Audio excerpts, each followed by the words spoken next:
summer, it's Shabbat, and I don't want to turn on my oven. This is my loaded matzo ball soup. It is my go-to, especially in the summer when I want to impress without really doing that much. But do keep in mind that 66.6% of the people that I'm trying to impress tonight are little boys under the age of 5, under the age of 6.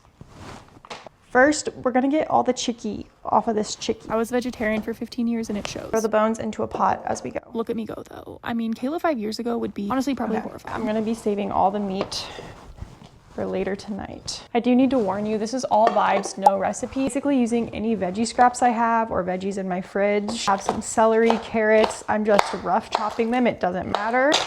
Throwing them in. I do wish I had a little bit more celery. I have an onion and a shallot just because I bought like a whole case of shallots and I need to use them up and flavor.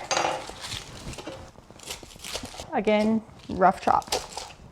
Add in a little bit of white pepper, black pepper, the whole pod, not crushed. I just add in a few of those. I do typically add a bay leaf too, but I misplaced them and cannot seem to find them anywhere. This is just some parsley, thyme, and oregano. I want to say I added like 8 cups of water or so. You just want to make sure everything is fully submerged. Then you just got a pressure cooker on high for like 2 hours.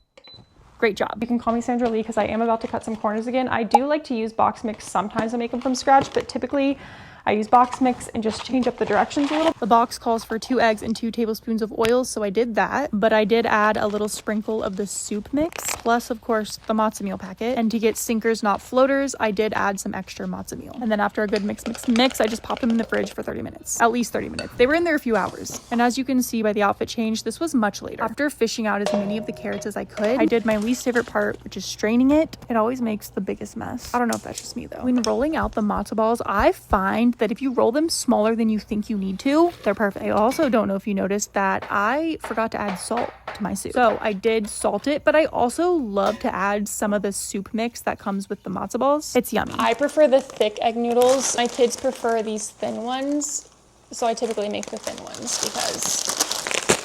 And to prepare the rest of the toppings, I chopped up those carrots and then some parsley and the chicken. I guess that's pretty much it. I like to keep everything separate and then assemble it to everybody's taste. I also apologize that I used my hands for this. I know it's my bowl of soup, but like, I don't know. Here we have it, friends. Loaded matzo ball soup. Super low effort, but incredibly delicious. I wrote everything out on my blog if you want to try it out. That's all for now. Bye.